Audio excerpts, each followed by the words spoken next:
Hi everybody. So it's Tammy here. I'm just going to share with you some information about stress loss using tarot cards. And stress loss is beyond stress management. Stress loss is transcending stress, so you can achieve so many things in your life. And actually today's tarot card read is going to be about using your mind and your emotions to overcome the internal chaos which prevents you from finding the success. Now, sometimes I do a tarot card read for a person that is just such a universal message for everyone. And in fact, the one I did over this past weekend was such a great universal read that I'm going to share it with you. Originally, the question presented was, I feel stuck in my weight. I can't find a weight loss program that works for me. And the significator card that showed up for that, just a sec, I have it here, was this. So this is the Four of Pentacles, meaning a search for a system that is solid and secure and successful. Pentacles represent the physical world,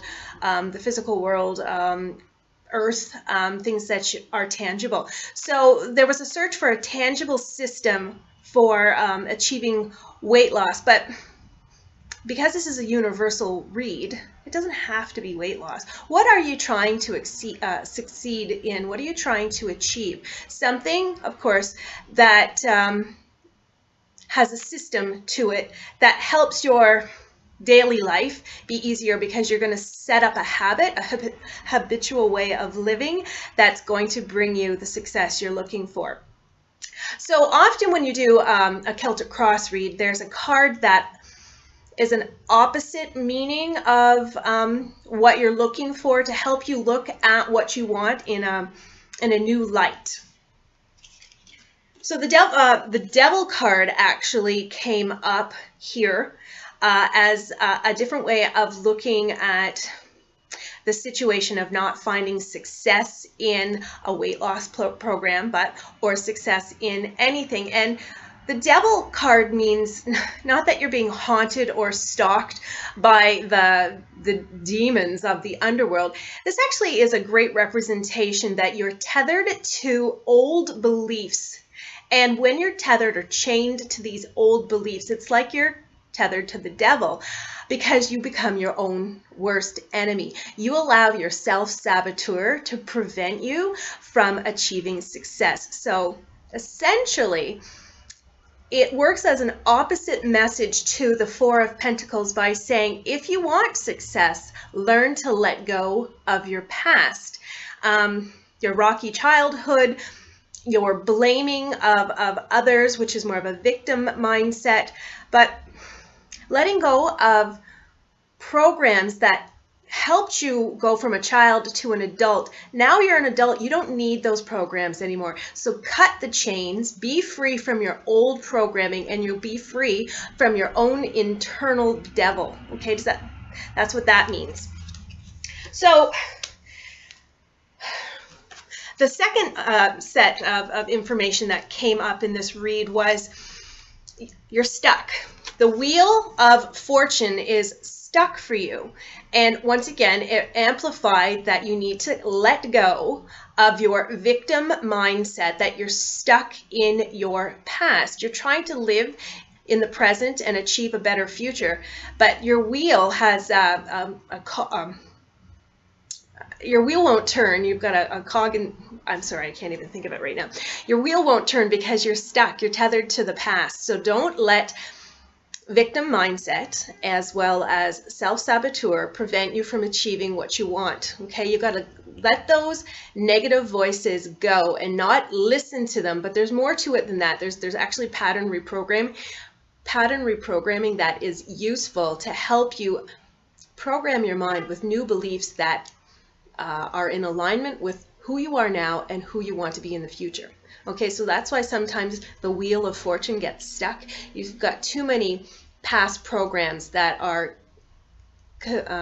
leading to conflict in your mind. And in fact, in this read, a card of conflict did come up to amplify what's happening with the central part of the Celtic Cross read. And here it is, the Five of Wands. The Five of Wands shows chaos. We've got the wands meaning thought, wands meaning air, and so there's some confusing thought there. There's a lack of coherence with your thoughts, your emotions, and your actions.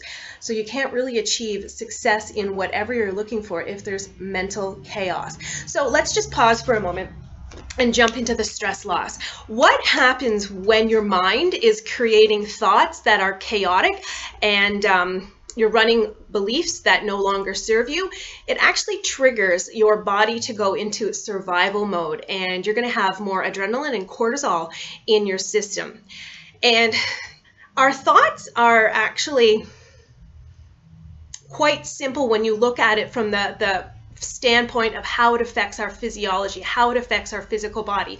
Thoughts either turn on our survival nervous system, or they turn on our thriving nervous system. And in our survival nervous system, we tend to store extra glucose, we tend to get fatter, we don't tend to think that clearly. So when you have chaotic thoughts, you're essentially turning on your survival nervous system, called your sympathetic nervous system, and you're letting it stay on for a prolonged period of time, which is letting your body produce way too much cortisol. Way too much cortisol not only brings on weight, but you can't sleep as well. You think, oh good, I've had a busy day, I'm gonna sleep tonight. You got too much cortisol in your system, you're gonna be up all night too. So that's why we've got to learn to be in control of our thoughts. And two cards came up in this read to emphasize that you do need to be in control of your thoughts, your emotions, and your actions. So we have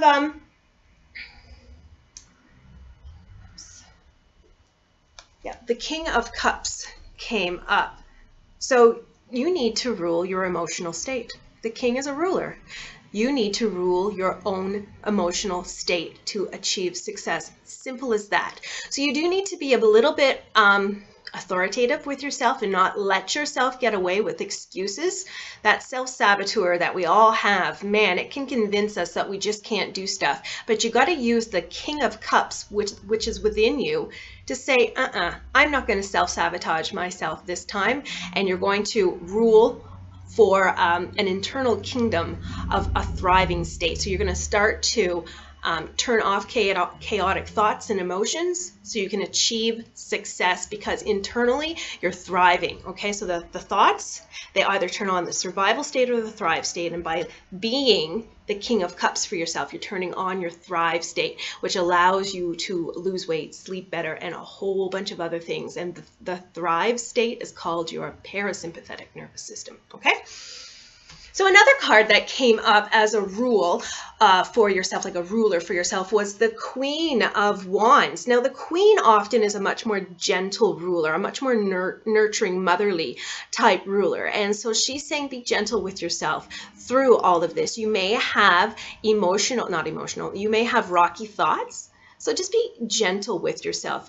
You have to actually go into a state of vulnerability to transform. And she's reminding you to nurture yourself, not to be extraordinarily hard on yourself, but keep encouraging yourself. See the positive in what you've accomplished mentally, emotionally, and physically in your day, and go to bed feeling like you've achieved success. So that's nurturing yourself. That's what the Queen of Wands wants you to do to help yourself achieve success. Okay, another court card came up, and this one is the Knight of Wands. And so the Knight is the savior. So you're becoming a savior of your own thoughts, okay?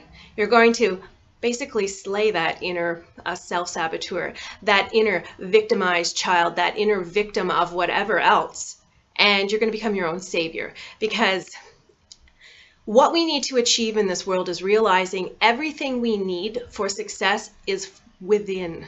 And when we can find that success vibrational frequency state within, it will manifest in the world around us as abundance of money, abundance of health and vital energy, abundance of good, wonderful people in our life. So be your own savior. Have good, congruent thoughts with your dreams and your goals, okay? And when you do those things, guess what's going to happen? This came up in the read too. You're going to have the 7 of Cups. The cup runneth over with success, which is a very holistic card because 7 means the marrying, the joining of spirit and earth. 3 is a representation of spirit. 4 is a representation of earth. So here we have emotional abundance runneth over, and it's your emotional state that allows you to actually manifest things from the non-physical world to the physical world. It's not just thought, it's your emotional state that is sort of what gets the invisible world to align itself to manifest good things for you. So there you go. The 7 of Cups, abundance, your cup runneth over. So during this read, there was really one more card that is quite significant, and it comes back to emotions. You've got to learn to be in control of your emotions. You've got to sort of step back and observe yourself responding to situations in your life. You've got to learn to observe yourself with your own personal self-talk, how you respond to other people's comments to you, or how you are in a conversation. Do you actually stop and listen to another person, or do you just wait to cut them off and talk about yourself? There's lots of things you need to step back and observe so you can control your emotional state. And this Chariot card is a representation of learning to control your emotions and not let them run away, because you're not your emotions. Your emotions are like a vehicle to get you from where you are to where you want to be. And so the charioteer is very skilled at controlling his horses. Now, this picture doesn't actually show horses, but you need to be able to control your emotions like you are riding a horse. Do you choose to ride a chaotic, wild horse to get where you want to be, or do you want to have a reliable, loyal, calm horse? So this is what the Chariot card is saying. Learn to control your emotions. Pick the ones that are in control and let the chaotic ones stay in the stable, essentially. Okay, so that is a very universal read on how to achieve success in whatever it is you're looking for in your life. And essentially it's telling you, let go of stressful thoughts, stressful emotions, and stressful actions, which basically are actions that aren't congruent with your goals. And a great example of that is in nutrition. You ask for help, you find a program, you pay for help, and then you start to come up with a bunch of excuses why you can't follow along with the program. So you need to essentially rule yourself and have yourself become congruent. And that's how you're going to activate that Thrive state within your body. And it's the Thrive state that allows you to lose weight, crave less carbs, have better sleep, think better, be more creative, have better relationships that are not so emotionally rocky. And there's a whole bunch of other benefits that happen when you can learn to activate your Thrive state and let go of stress so you can be with stress loss, as I say often. So that's a very universal read. I hope it was helpful. And my name again is Tami Willems, and I'm a registered holistic nutritionist. I'm also an energy healer. I use different types of techniques to help people achieve their goals, whatever it is. And I'm also a speaker. So follow me on lots of different social media platforms. I've got lots of information to help you live more holistically and to thrive. All right, have a great day. Bye.